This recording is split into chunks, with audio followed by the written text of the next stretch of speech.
2,000 years later.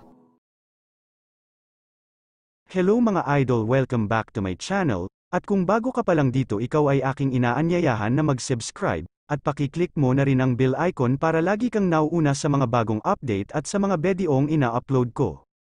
Balikan naman natin ang mga bagong update sa FPJ Batang Quiapo. Nasa loob na ng pagamutan sila Primo pero sobrang dami ng pulisman nakabantay kay Amanda.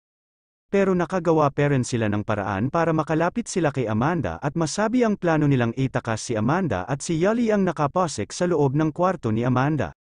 Samantalang malakas ang benta ng druga nila ang Kong kaya kailangan nila kumuha kay Ramon pero sinabi ni Ramon na ayusin muna nila ang atraso nila bago sila makahiram ng kalakal.